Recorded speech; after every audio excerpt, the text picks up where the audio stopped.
Hi, everyone, and welcome in. There has been some new body cam footage released of the 17-year-old Florida boy who unalived his mother just years, I think 2 years after his dad. Before he graduated high school, he had lived with his father. He eventually unalived his father. After that happened, he was able to get over to his mom's house. There's some missing information there about his mother's relationship with him, his mother's relationship with the father. I think there was a lot of arguing over custody of him by the parents. Doesn't give any reason or excuse for why this child did what he did. But it looks like after he moved in with mom, he didn't like the way that she was telling him what to do. It seemed like maybe moving in with mom, he became, I don't know, maybe it was a more structured home. Maybe he thought because she was a female, he thought he could get away with gaslighting her. And I did notice a lot of gaslighting with him and his mother. It's in this footage we're going to watch. And I almost wonder if some of this stuff didn't come from stuff that his dad had done before and he just picked up on it and he learned how to do it. I want to remind everybody that they're going to mention the term Baker acted in what we're talking about here. And when someone is Baker acted, that basically means that they're watched over in a psychiatric facility for 72 hours. Anyone can Baker act you. They don't even have to know you in Florida. It's one of those things, it's a good and bad thing, I guess. I can't see without my glasses. I don't know where they went. Hi. Hello. Who's who? I'm Deputy Jankowski. Now body camera footage from the Charlotte County Sheriff's Office, that's where Collin lived with his mother, Charlotte County, Florida, is giving us a look at the domestic violence incident from November of 2023, where Collin was accused of beating up Kathy Griffith. He told deputies his side of the story when they arrived. I got off the phone with Rentis. We sat down and we ate, and she started talking to me about how a bunch of really bad shit. And then when I got up and was like, you can't just do that, and she was telling me to shut up, she hit me in the face, and then I reacted like this. She grabbed onto me. I hit her in the stomach, and then I'm a wrestler. It was just reactive. Grabbed her. She got to the ground. I grabbed the phone. I started recording, and then I left. Okay, that's it. So she hit you in the face? Yeah. But we've been through this. You called Rentis because you know you kind of messed up, right? No, it's because I didn't know who else to call, and I knew that, and I wanted to make sure he knew first off. Okay. Deputies put Collin in cuffs in the back of a cruiser and then talked to his mom, Kathy. It's Catherine A. Griffith, right? And then 9485. Yes. Okay. So I heard EMS is coming to check out your hand. Okay. Let me. Right here, because he kicked me. Okay. Hey, can I see your hand? Okay. He kicked the phone out of my hand as I was trying to record it. I was on the ground. Medics then checked out Kathy Griffith's injuries. It hurts. I mean, you can see how swollen my knuckles are. It's okay. He literally, stomped on my hand to get the phone out of my hand. Let me see the inside of your hand. All right, do you have any pain to your wrist at all? Or is it just right here in the top of your hand? No, it's all of this? Yeah, from here till about here. Okay, when did that happen? When he attacked me. Was that a couple minutes ago, an hour ago? In the past 20, 30 minutes. And then he kicked me here. I have, some redness. Collin did not want to come back home. Okay. And I said, you don't have a choice. You have to go back home. And he said, no, I want foster care. And even the corporal was saying, foster care isn't going to be good for you. You don't have issues. You have to work on them. Mm-hmm. And so we agreed. I talked to him all the way. Oh, my car door's. Oh. Collin has mental health issues, according to his grandma. He was in therapy and had a treatment plan, and there was some sort of intervention going on with law enforcement as well. We talked all the way down, and I said, you have got to learn to get your anger under control. Mm-hmm. You want to be a Marine. People are going to get it. I'm retired from the service. I said, So am I. Very good. So I said, people are going to get in your face, and you're going to have to learn to deal with that. You just ignore it. Right. And I said, the other thing, too, is you don't ever hit anybody. You don't even touch somebody. And especially somebody as small as Kathy. That is just something that you cannot ever do. I said, that needs to be. He goes, no, but I said, there are no buts. That's all there is. So we got here. And Princess had agreed. She's going to lay the law down. You know, that she is the parent. She is doing what she thinks is best for him. That he's not going to have his cellular phone. He's not going to have access, because he's like talking to some person on online that we don't even know who this person is. Okay. And that she said, I don't want you ever calling me a psychopathic narcissist anymore. I said, and he goes, no, I didn't. He goes, no, I heard you say that. So, okay. He just, you know, he had said that in the past. And she said, let me lay this out for you, because the only thing I think you really care about is money. So anytime there's an infraction, I'm going to take that from you. And it'll add up. So you have got to fly right, because otherwise, if not, and then he was doing something with his eyes. I think he wanted the phone. And that's all he was concerned about, was getting his phone back. His phone. So was he upset about getting his phone back, or upset about not going on the cruise and going to get evaluated? I think both. Both? Okay. Yeah. And was she trying to record him with his own phone, or Two phones were involved. There was two phones. So there was his and hers? Okay. So she, just to kind of clarify, he's like, let's just do it. Got her phone to start recording. You said next thing you know, they're on the ground. Did you see how they got on the ground? No. Okay. No. I just, because I was trying to call also. Okay. So, but I was very worried she was on the ground, and I went in between them. You've got to get your anger under control, okay? I'm saying prayers for you all the time, Collin, and I love you. Mama, I think my anger's fine. It's just that when someone attacks me, I don't know. What? I can't hear you. What? No. Do you think your anger's fine? Yes, it's just when someone attacks me, that's how I act. That didn't happen, though. I was there. I saw it. I saw you stand up. And I said, sit down, and you wouldn't.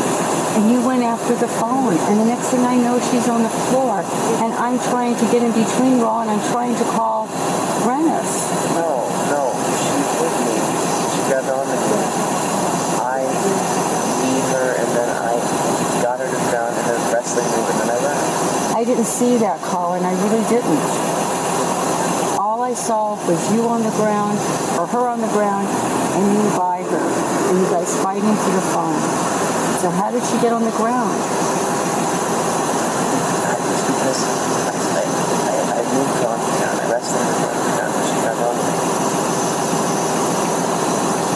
Why did you stand up? And why did you say? So I was just trying to have a face-to-face conversation. No, you didn't. You stood up and said, okay, let's do it. Let's do it. Yes, you did. I was there.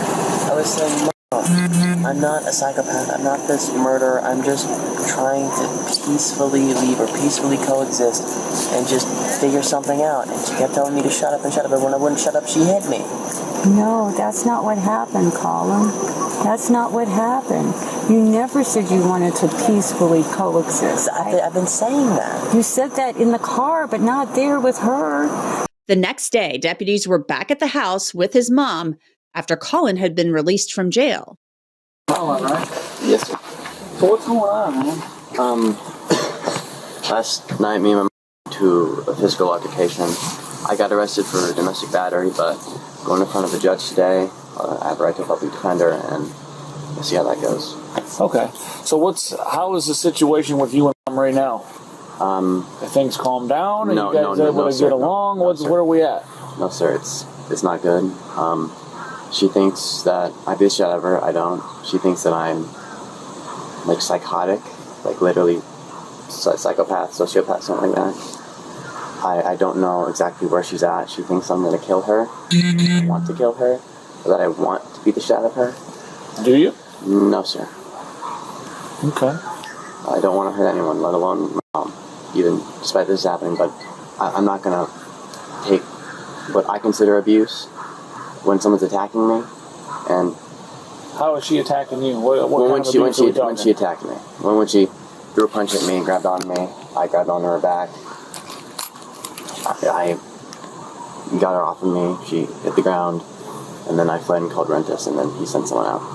You called who? Rentis, Detective Rentis. Okay. The deputies then questioned Collin about statements he made at the jail. Did you make any statements saying that you were going to kill your mom if you got in the car with her? No, sir. I'm trying to figure out why we would have a corporal at the jail that took you out, that dropped you off your mom and telling us that you said, don't put me in the car with her, I'm going to kill her. Yeah. Was that said? I did not say I was going to kill her. I did not say kill. I don't know why he sent me back here. I asked him not to, but he said he didn't like my attitude and that I had to just work on it. And he sent me back here. But his words, not mine. Okay. Well, we're just trying to figure out. We just want to make sure we do everything we can to prevent anything happening. Sir, given the situation, I don't think that we should be in the same house at all. I don't think it's okay. I mean, we're going to court anyways with one. God knows what's going to happen then. How are you getting to court? By car. You drive? How old are you? Yeah, but I have to have an adult in the car with me. You got learner's permit? Yeah. She's been trying to lure a confession out of me all day. It's not all day, but... So you heard Collin Griffith tell the officers that his mother had been trying to lure a confession out of him all day. The deputies continue to question Collin about why he and his mom argue, and he tells them his mom had once pulled a gun on him. So what does this all start over? Has this been ongoing forever, or is this all of a sudden happened last night? For a long time. So I came to live with her after my dad died, and since then, there's just been kind of times when things boil over with her. And she acts out. One time she pulled a gun on me. I called the cops. I guess I wouldn't believe. What got her to the point that she's doing these things? I don't know. You have no idea. All of a sudden, out of nowhere, she pulls a gun or hit you? It's because that I'm driving her crazy somehow with the way that I act, and I don't know how I'm acting badly. She talks about school a lot. My grades are fine. I got a 3.7 GPA. I mean, obviously you're not, you're a smart enough kid. I get that or whatever, but I mean, obviously it takes two to create this type of environment in this situation, right? And I've heard nothing. You haven't said a word about what's going on, what you're doing, or what is going on to provoke this, or where it's coming from, other than out of the blue, your mom flies off the handle and does this stuff. I'm struggling with that a little bit. She claims that because I don't help around the house, don't seem to follow rules. A big thing for her is that I don't make a schedule. I don't schedule my day. She has ADHD and a lot of other stuff. She was really abused by my dad, from what I know, and that kind of just made it to where she has these very specific things that set her off, these triggers. Now remember, the entire reason Collin is in Florida at this point is because he killed his dad in Oklahoma on Valentine's Day in 2023, and Collin's mother took him to Florida to live with her. The deputies asked Collin about his father's death. So how long ago was your dad passed? Sorry to hear that. 7 months. 7 months? Yeah. Okay.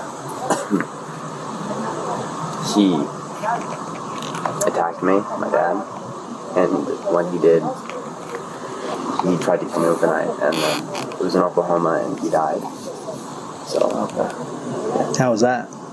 I shot him when he tried to kill me. Did you already have a gun in your hand? Or did you go get one? I was fleeing, and the house was filled with guns, 23 to be exact, and...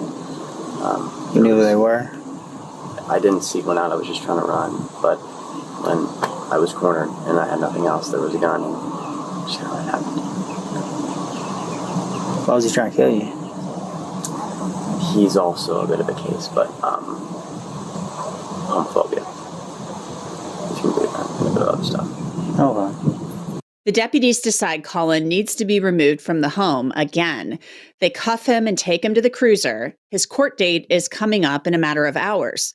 Then his mother speaks with him at the cruiser.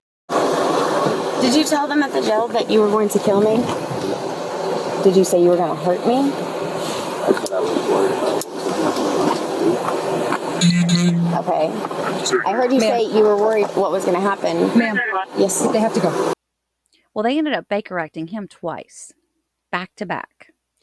Then in February, when he was released again, he kept going back to his grandmother's house. Now, his grandmother had two houses. Well, she had a house in Key West where she stayed at most of the time.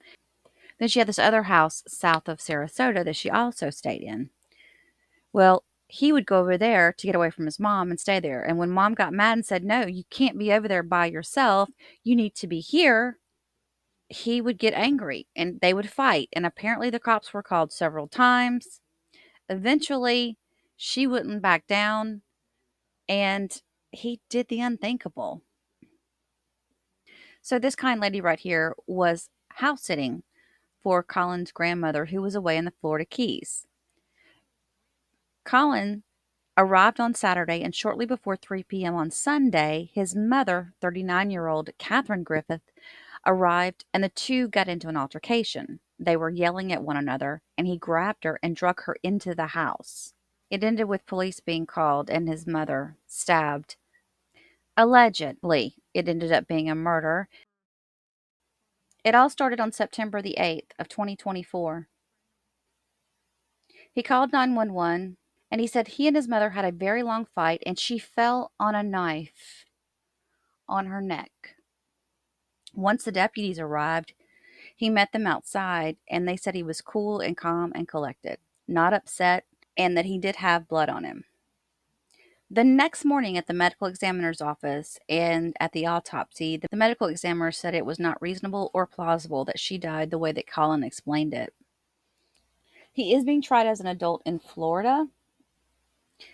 Law enforcement and mental health professionals in Southwest Florida and in Oklahoma tried to help Collin Griffith. And despite their attempts to help the teen control his violence tendencies, both of his parents are now gone. The two people that were there to love and protect him. I wanted to listen into this interview that Fox had with a couple of the people involved in the case itself.